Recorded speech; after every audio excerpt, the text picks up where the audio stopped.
I never thought I'd be writing this, but here I am dealing with everyone turning against me over what they're calling domestic abuse. Like, seriously? I'm a 32-year-old teacher, not some monster they're making me out to be. I literally shape young minds for a living. But I guess I should start from the beginning, so you understand how ridiculous this whole situation is. My name's Stephanie, and until recently, I had what most people would call a perfect setup. Great job teaching 5th grade, nice house in a good neighborhood, and a husband who makes good money working from home as a financial consultant. I mean, George and I used to be that couple everyone envied. Used to be. Funny how things change when people start taking everything you do the wrong way. I noticed something was off a few months ago. George started acting different, like he couldn't wait for me to leave for work each morning. He'd practically rush me out the door, saying he needed to focus on client calls. Whatever. I'm not stupid. I could tell he was just happy to have me gone. The way his whole mood would shift when I'd walk in after school, going from laughing on the phone to barely looking up from his computer screen. It's like he'd rather be alone than spend time with his own wife. But here's the thing. Nobody seems to get. Marriage takes work, and sometimes you need to be firm to keep things in line. Sure, there have been some heated moments between us. Show me a couple that doesn't have those. Like that time I caught him texting his brother about our private business, or when he forgot our anniversary because of some big client meeting. You have to set boundaries, right? I'll admit, maybe I've gotten a bit passionate during arguments, but George isn't exactly innocent here. He does this thing where he just shuts down, stops responding, acts like I'm not even there. Do you know how infuriating that is? To be completely ignored by your own husband? And then he has the nerve to act all victim-like when I try to get his attention. The funny thing is, everyone at school thinks I'm this super patient, nurturing teacher. And I am. You should see how well I handle 25 kids all day long. But somehow, my own husband can't handle a normal married couple's disagreement without acting like I'm some kind of threat. Please. If anything, he's the one making our relationship difficult with all his passive-aggressive behavior. Looking back, I probably should have seen the warning signs. How he started spending more time working and less time with me. Taking his laptop to different rooms whenever I tried to talk about our issues. Making excuses about client calls when I wanted to discuss important things. It's like he was building this whole narrative about me being difficult just because I refused to let him walk all over me. I mean, what kind of husband actively tries to avoid his wife, and then acts all surprised when she gets upset about it? George used to be different, or maybe he was just better at hiding his true colors. Either way, I never thought our normal marriage problems would end up where they did. But I'm getting ahead of myself. All I know is, I didn't sign up for a marriage where my husband treats me like I'm some kind of problem he needs to escape from. If anyone's the victim here, it's me. But just wait until you hear what happened next, then you'll understand exactly what I'm dealing with. I still remember the exact moment everything started falling apart. I was grabbing George's phone to order takeout since mine was dead. Totally normal thing couples do, right? That's when I saw them. All these messages to my parents about how I supposedly abuse him. Can you believe that? My own husband snitching to my parents like some scared little kid. He had told them everything. About the time I broke his stupid gaming console because he was ignoring me. About how I sometimes throw drinks when he makes me angry. Even about that one time I slapped him for talking back to me in front of his friends. Like, hello? If you don't want me to react, don't disrespect me? But no. He made it sound like I'm some kind of monster. I confronted him right there in his home office. He had the nerve to act all calm, saying he needed support and was concerned about my anger issues. My anger issues? Please. If he didn't do things to make me angry, I wouldn't have to react. That's when he dropped the bomb. He'd been documenting everything. Taking pictures of broken things, saving texts where I threatened him. As if me saying I'll make his life hell if he leaves is a threat. That's just marriage talk. I lost it. I admit that, but wouldn't you? Finding out your own husband has been building some kind of case against you, telling your parents all your private business? I grabbed his phone and threw it against the wall. He just sat there, all quiet like he always does, which made me even more mad. Then he had the audacity to say, "This is exactly what I'm talking about, Steph." You know what really gets me? My parents actually took his side. My own mother called me that night, saying they've been worried about my behavior for years, that they've noticed how I treat George at family gatherings, how I belittle him and make scenes when I don't get my way. She even brought up things from before we were married, like that time I keyed my ex's car. Ancient history, if you ask me. I told them all they were overreacting. So what if I get a little passionate sometimes? That's just who I am. I'm not some Stepford wife who sits quietly and takes it when her husband acts out. George knew exactly who he was marrying. He used to say he loved how fiery I am. Now suddenly he's playing victim because I don't let him walk all over me? The worst part is, after all this drama, George started spending even more time avoiding me, locking himself in his office all day with his precious client calls, acting all jumpy whenever I'd come near him, like I'm some kind of threat. If anything, his behavior just proved my point. He's weak. A real man wouldn't go crying to his wife's parents about normal relationship stuff. The next 6 months were like living with a ghost. George barely looked at me anymore, let alone touched me. Every morning, same routine. He'd be in his office before I even woke up, door locked, on his important calls. Please. I knew he was just hiding from me. The few times I did catch him in the kitchen, he'd practically sprint back to his cave with his coffee, muttering about deadlines and client meetings. I tried everything to get his attention. I'd barge into his office during his calls, demanding we talk about bills or house stuff. He'd just mute himself and give me this empty stare, like I wasn't even worth arguing with anymore. Sometimes I'd stand in his doorway until he had to acknowledge me, but he'd just put on his noise-canceling headphones and turn his back. The disrespect was unreal. Remember when I said we used to be that couple everyone envied? Well, now we were barely a couple at all. No more date nights, no Netflix on the couch, nothing. He stopped asking about my day at school, stopped sharing his work drama with me, even stopped eating dinner with me, said he preferred to eat while working. Yeah, right? More like preferred eating alone than dealing with his wife. The worst part was how he acted when other people were around. All fake smiles and everything's fine when his family visited. But I noticed how he'd flinch if I moved too quickly, or how he'd position himself near the door in every room, like he needed an escape route. Drama queen much? Then he started making excuses to skip my family gatherings altogether.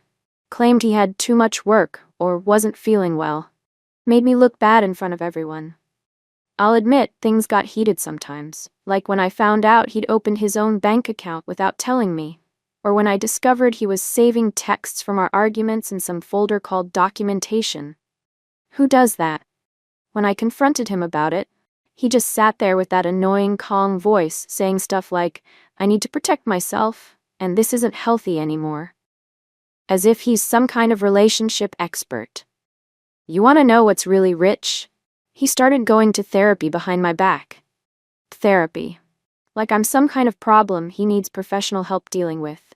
When I found the appointment receipts, he actually said it was because he was afraid of me. Afraid. Of his own wife. This is the same man who used to say he loved my passion, my fire. Now suddenly he's acting like I'm some kind of monster just because I refuse to be ignored. Looking back, I guess I should have seen what was coming. All those client calls that got mysteriously longer, the way he started password protecting everything, how he'd only text me instead of talking face to face. But nothing could have prepared me for what happened next. The day he finally pushed me too far. My car had been acting up for weeks, making this weird noise that was driving me crazy. Obviously, we needed to discuss getting me a new one. I mean, I'm a teacher. I can't be late to work because of car troubles. But every time I tried to bring it up, George would brush me off with his usual, "Not now, I'm working" excuse. That Thursday morning, I decided enough was enough. I walked into his office, right in the middle of one of his precious client calls. He was doing his whole financial consultant act, talking all professional about investment strategies or whatever. I stood there waiting for him to acknowledge me. But he just held up his finger like I was some kind of interrupting student in his classroom. "We need to talk about the car situation," I said, loud enough so his client could probably hear me. George muted himself and gave me that condescending look I hate so much. "I'm with a client," he whispered. "We can discuss this later." Later? That's all you ever say. Later, later, later. I was done being dismissed. When exactly is later, George? When my car breaks down completely? He just turned back to his laptop, unmuted himself, and continued his call like I wasn't even there. Like I was invisible in my own house. That's when something in me snapped. Before I even realized what I was doing, I grabbed his stupid laptop and threw it as hard as I could. I didn't mean to hit him. Honestly, I was just aiming to break his precious work computer, but it nailed him right in the back of the head. The sound it made, I'll never forget it. Like a crack and a thud all at once. His client was still talking on the other end when the laptop smashed against the wall and fell to the floor in pieces. George just sat there for a minute, holding the back of his head. When he finally turned around, the look in his eyes was different. Not scared like usual, but empty. Like something had broken inside him too. "Are you happy now?" I demanded, trying to keep control of the situation. "Maybe next time you'll listen when I'm trying to talk to you about something important." He didn't say a word, just stood up, still holding his head, and walked past me like I was a ghost. I heard him grab his keys and leave. Whatever. I figured he just needed to cool off. But then hours passed, and he wasn't answering my texts. Not that I was worried or anything. He was probably just being dramatic as usual. 2 days later, I found out he'd gone straight to his parents' house. Apparently, they took him to the hospital when his headache wouldn't go away and he kept getting dizzy. Turns out, he had a concussion. Which, by the way, seems totally excessive. I mean, it's not like I threw it that hard. But of course he had to make a huge deal out of it, getting medical records and everything. Then came the papers. I was just scrolling through Facebook, posting about how men these days can't handle strong women when there's a knock at the door. Some guy hands me court documents. George was pressing charges for domestic assault. Assault. Can you believe it? He's over 6 feet tall, and I'm 5'4". But apparently throwing a laptop at someone's head is assault now. Give me a break. I did what any normal person would do. I went straight to Facebook to set the record straight. Posted this whole explanation about how George was being ridiculous, acting like he was dying from a little bump on the head. I mean, yeah, I threw the laptop, but he was totally asking for it by ignoring me. I even wrote, "If you can't handle a laptop to the head, maybe you're not man enough to be married." My friend Ashley thought it was hilarious, gave it one of those crying laughing emojis. But then things got weird. People started screenshotting my posts and sending them to my school. Next thing I know, I'm being called into the principal's office like one of my students. They put me on administrative leave, pending an investigation. Me, their best 5th grade teacher. All because I posted about a private matter between me and my husband. That's when everyone started turning on me. My so-called friends stopped liking my posts. People I'd known for years started unfriending me. Even my work bestie Ashley, not Ashley, she's still Team Stephanie, stopped answering my texts after I sent her a totally reasonable rant about how George was ruining my life. The worst was when my school's HR department called. They'd seen my Facebook posts, which, by the way, were just me being honest about my marriage, and said they needed to review my position. Apparently, someone sent them screenshots of me commenting that a little physical correction never hurt anyone on someone else's relationship post. Like, hello? It was obviously a joke. I tried explaining to everyone that this was all just George being oversensitive. So what if he had to miss a few days of work because of dizziness? So what if his laptop was broken? He's a big boy, he'll get over it. But no one seemed to see it my way. They were all acting like I'd done something horrible. Even my parents sided with him. Again. My own mother had the nerve to say she wasn't surprised this happened, that she'd seen this coming for years. What's that supposed to mean? Just because I've had a few heated moments in past relationships? Just because I might have thrown a few things before? That doesn't make me some kind of violent person, but I wasn't worried. Not really. I mean, what judge would take this seriously? George was obviously just trying to get attention, playing up his injuries for sympathy. I figured once we got to court, everyone would see how ridiculous this whole thing was. Boy, was I in for a surprise. The court date was a complete joke. George's lawyer had everything: screenshots of my Facebook posts, medical records from his concussion, pictures of the broken laptop, even videos he'd apparently been secretly recording of my outbursts. Talk about betrayal. The judge didn't even seem to care that he'd been documenting stuff behind my back like some kind of creep. Then they brought up my past. Every single little incident. The time I keyed my ex's car in college. That restraining order from my old roommate, which was totally bogus, by the way. Even write-ups from previous teaching jobs that I'd managed to keep quiet. George's lawyer made it sound like I had some kind of pattern of behavior. Please, I just don't let people walk all over me. The judge didn't see it my way. At all.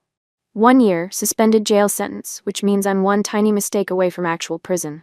3 years probation, like I'm some kind of criminal. Mandatory anger management classes twice a week, which I have to pay for myself. A permanent restraining order, keeping me away from George. And the cherry on top? I have to pay him $5,000 for his laptop and medical bills. But that's not even the worst part. The State Board of Education got wind of everything. Apparently, having a domestic violence conviction makes me unfit to work with children. They suspended my teaching license. Suspended. 10 years of teaching down the drain because my husband couldn't handle one bad day. I had to move back in with my parents, the same ones who took George's side through this whole thing. Mom keeps leaving anger management books on my bed like I'm some teenager who needs fixing. Dad barely talks to me, just gives me these disappointed looks over his coffee cup every morning. They're making me pay rent. Can you believe it? Their own daughter. Nobody in our town will hire me now. I've applied to every private school within driving distance, but as soon as they Google my name, it's all, we've decided to go in a different direction. I even tried getting a job at Target, but surprise, they don't love hiring people with assault convictions either. My lawyer says I should just plead guilty to everything if anything else comes up, show remorse, try to get my record expunged in a few years. Remorse? For what? Standing up for myself? Being a strong woman who doesn't take crap from anyone? George is the one who should feel remorseful for destroying my whole life over one little incident. Everyone keeps saying I need to accept responsibility and acknowledge my actions. Whatever. They don't understand what it's like to lose everything because your husband decided to play victim. I might have lost my job, my house, my reputation, and my marriage, but at least I still have my dignity. I refuse to apologize for being who I am. The worst part is, I have to see him move on with his life through mutual friends' social media. He's already got some new job, moved to a different city, probably telling everyone his sob story about his crazy ex-wife.